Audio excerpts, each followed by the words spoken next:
everybody! In this video I am going to teach you my method of how to achieve the Tenet effect.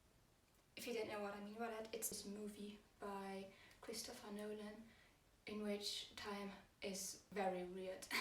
For some people time goes forwards, for some people time goes backwards.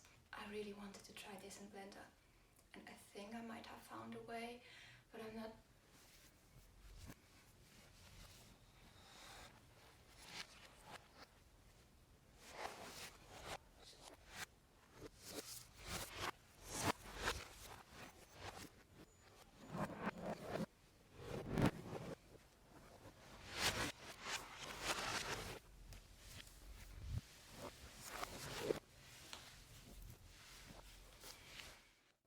So let's get started with a new scene in Blender 2.8 or something. What you're gonna need is obviously a video clip. Doesn't really matter if you just record one video and then split it or if you record two videos, but things you need to consider.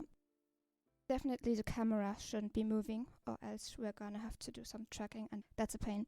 Also, you should try to make the videos as close together as possible so the lighting doesn't change. Don't do the same mistake as I did in this case. Change the focus and the lighting midway through your recording process, or else you're gonna be in a pain, like I was. One side of the video is you, normal time, and the other side, it's gonna either gonna be a second video or you're gonna split it off. Preferably you're at the other side, so you won't have to do a lot of masking.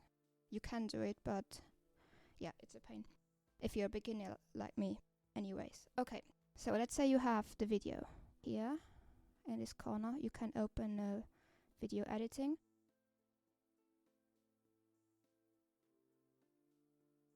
You can reverse it if you don't want the audio somewhere here. Yeah, you can reverse it clicking this button, but it doesn't reverse the sounds, and in my example I did do that. That I did in Shortcut, because in Blender I have no idea. Let's say you are like me and you already have it reversed. I would suggest converting it into an image sequence, because you should just get used to it. You might want to do some tracking afterwards, and it's just the best to work with image sequences in case Blender crashes. To do that, first of all, you need to go to render settings, go to color management, and change it to standard. The default is filmic usually, and if you're working with footage from a real camera, you always want to put that to standard. Then if you have the movie inverted, the run that runs backwards, in the output settings, you wanna change this to the format because Blender doesn't do it automatically. This video clip here is 4K, so the double. That's the resolution of my footage. Yours might be different. PNG. Here, navigate to your folder where you want to save the image sequence. Find the end here. You can just hover over this, Ctrl-C, and paste it here. So it renders all of this. And then hit Ctrl F12, render animation. And then you have the sequence. After you've rendered out the image sequences of your two video clips, you can delete the video clips, the blue thing that used to be over this here, and keep the audio, unless you want to do it completely silent, then it doesn't matter. But let's just say this is the last one here. This is the one that goes forward for me. So I'm gonna leave it from the beginning on. Now, if you want to cut your sequence before you imported it here to convert it into an image sequence, just imagine here's the blue thing. You need to hit K and cut through both of them, so you won't have to later fiddle around with this to get the sound to match with the images. But this matches for me because I took it from the very beginning in Blender and I'm going to cut it later in Shortcut, if you want to know, you little stalkers. So let's say you have this left. You're left with this here, the audio of the normal clip, not the backwards one. What you want to do is head over to masking. So let's say we're frame 1. Here is where you're going to start to make your masks. If you're wondering how to get here because it wasn't by default, you can just hit the plus button, VFX masking, and you come to this thing here. To get a mask, you hit on here either here to get a new one, but you probably see something different. You probably just see new, give it a name, and where you do a mask. Let's say here's a new mask. You're gonna hit Control click like this. If you want to close it off, you go to mask and say click, and you can round it. Usually this one will be a little bit weird, but if you want to change the handles, you can change one of those. You can add a new point in here if you want, and then change the handle type to something, and then you have a new point. What you want to do here, this is the normal footage. What I did was, well, first of all, before the backwards footage appears, you have only this footage. So make sure the mask is here like this. Yeah, and then you pick the frame where you want the other footage to appear. This side here. For me that was 100, and it's a little fiddly. If you want to find out, I basically went to compositing. Make sure to hit use nodes, backdrop, and there might be render layers node. Just delete it. We don't need it. Let's say you have nothing of this. You just have the composite node here. Basically, hit Shift A, add an image node here, hit this, navigate to your footage, the image sequence. You have the image sequence. Yay, you put this here. If you have Node Wrangler, Control Shift click here, and it will show exactly what you have. Let's just delete this shit. Here, that's what I have. Next thing you need is the alpha over node. So just Shift A, search for the alpha over node, and got it. Then you take the other clip and put it inside of the other image. You might switch around to see this is the foreground. See, and this is the background. And then you can just scroll around and see where you want. You just need to decide this for yourself, where you want the thing to appear. Once you've decided, go to masking, and first of all, you on frame 1, hit I to insert a keyframe. Then scroll up to the moment where you want the other footage to appear. Let's say it's 1000. Go one frame back, 999. Hit another times I without having changed anything. So this way you will make sure the mask won't do anything weird while you're not babysitting it. Frame 100, you make it smaller. So the other footage will appear here. Then hit I again, or select everything with A, or only select the ones you moved. I just always select A, probably not the best idea, but I just do that. Hit A to select everything, hit I, make another keyframe. So basically what you have now is a mask.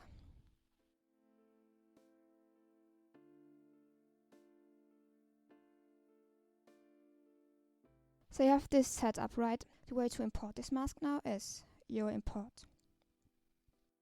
Here, hit mask, take the mask, plug it into the factor of your alpha over node, search the new mask, and then here you can see how screwed you are when you do it like me and think it's a good idea to change the focus and the lighting throughout filming. Here, this was a pain in the ass, but I'm so lazy, I just didn't want to do it again. So I just fiddled around with it. Okay, you have this. Alright. So if you go on, basically you can see this side here is forward, this side here is backward. Are we done? No, we're not done. because it looks shit. What are we going to do? Well, I did some shit here. What did I do? This here, I created new mask. The first thing I did was blur this mask here. So you can add a blur node.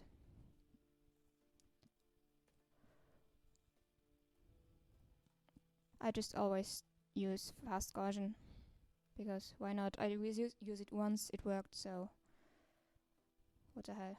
It doesn't matter which one. This one is more sensitive, so just 2, 3 or something. Here, this blurred out now. Much better, right? You could end it there. If you made a good movie, you can just now start maybe playing around with this here, with this shot. Because it's always easier to make something more blurry than more sharp. But you know, who are we kidding? If you're working in Blender, you know, like I do, that even though you plan to do something as easy as this, you'll end up with crazy, weird, and very impractical node networks. Unless you're not such a beginner loser like I am. Basically, you can make this better with more sets of masks. And I'm telling you why I used the mask. I used the mask because, well, technically I wouldn't have needed to use different sets of masks, but here, there's this moment, this epic moment. If you do want to recreate this, make sure you throw something in the backward scene, because that's absolutely awesome. Look here. I'm throwing something, right? It would be pretty inconvenient if the sheet of paper just appeared here in thin air, right? We don't want that. The solution is to take that mask here. You know, I'm not gonna do it properly because it's a waste of time, but you know, it's easy. Okay, it's easy. So we have then this. It's very sharp and the paper appears here. Problem solved. Wait, let me just hit a keyframe, otherwise it won't update. No, the problem isn't solved because here, look, that's where we blurred. Remember, let's go here. That's the mask. Here, we blurred it. So what you see here is this image bleeding into this image because there's a gray area. So what did I do? What was my solution? Well, another mask, because you know, once you start playing around in Blender, that happens. I created this mask and put it over the place, this critical place. Look here, it's here. In the exact moment where the sheet is flying around here, I made sure that the mask is over that. And what does the mask do? Well, I'm going to show you. Where's the mask? It's here. The mask was mixed with the forward mask, basically. Let's just do it again, because I'm too lazy. Let's go to the new mask. Where's the problem? It's somewhere around here. So let's just create a new mask. New mask.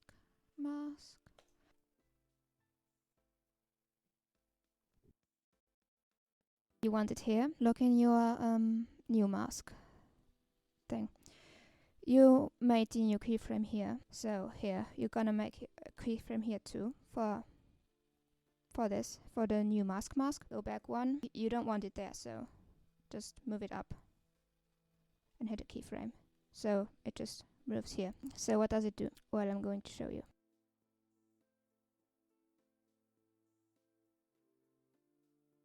So basically what you want is to combine those two masks, but not necessarily combine them, but just make sure it becomes sharper here. So this part here, it's as sharp as the mask was originally before the blur. So what will we do? I just used a RGB mix. Probably there's a fancier method, but I'm not doing anything fancy. It's the mix node, you put it here. So basically what you want to do is mix this mask with itself. With a factor of 1, it's going to use the bottom socket. With a factor of 0, it's going to use the not blurred. This is the area you want to control, where it's blurred and where it's not blurred. So where it is white, it's going to use, and if it looks shitty like this, just switch the sockets. Let's go back here and see if it did something. Yeah, it did. See? Now what I have done here in addition is add another blur node for the mask. so it's not as sharp. This is what this mask looks like. This whole network here is for this mask.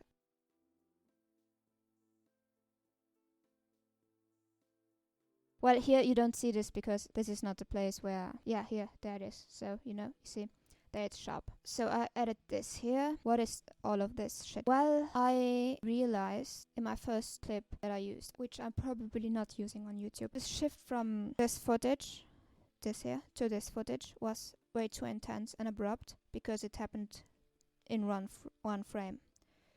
So I decided to expand the shift over a few frames. So what I ended up doing was mix this forward mask. This forward mask is basically the same mask as the new mask here we did. That's the forward mask. I mixed that with it. Let me show you. Here it's very sharp, you know. Here on this side is completely the second footage, the backwards footage, and here is completely the first footage. And I don't want abrupt from white to white because before that it's all white. See?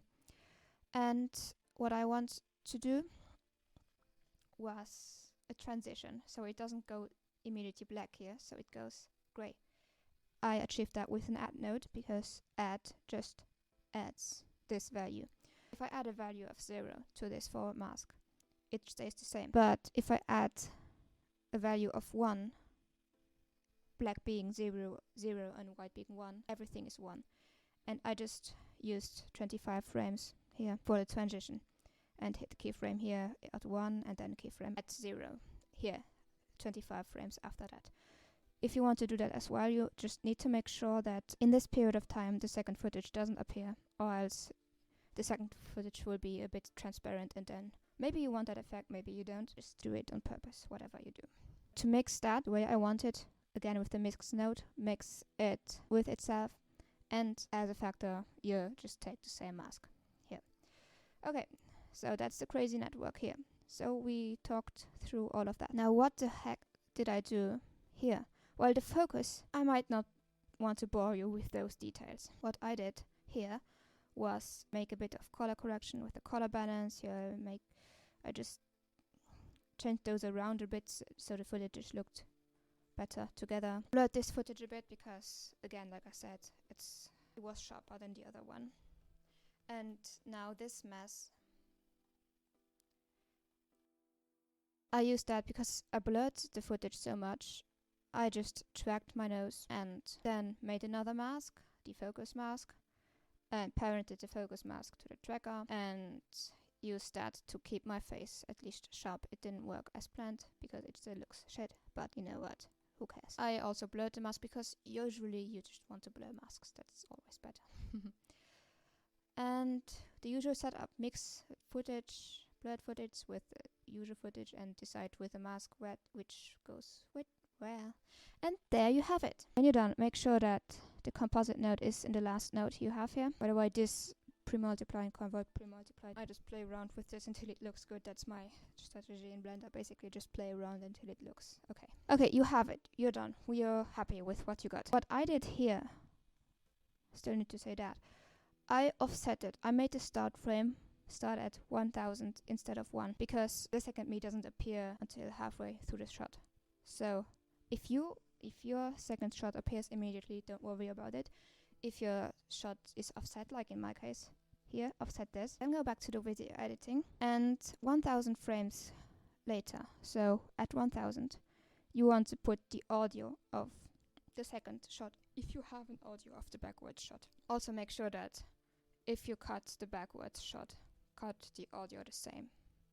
And then just put the audio here inside of the video editor. You can make the volume a little less in the backward shot if you have the backward shots audio. I made it at 0.6, before it was at 0.1. Make sure the resolution is right. Make sure the frame rate is the same as in your shot. Make sure the end frame is as far as you want. Choose where you want the end video to go. Choose the format. I use FFmpeg video, RGB, unless you want to use alpha, then you can't. You know, if you want to use alpha, you need another container, codec, and all of this.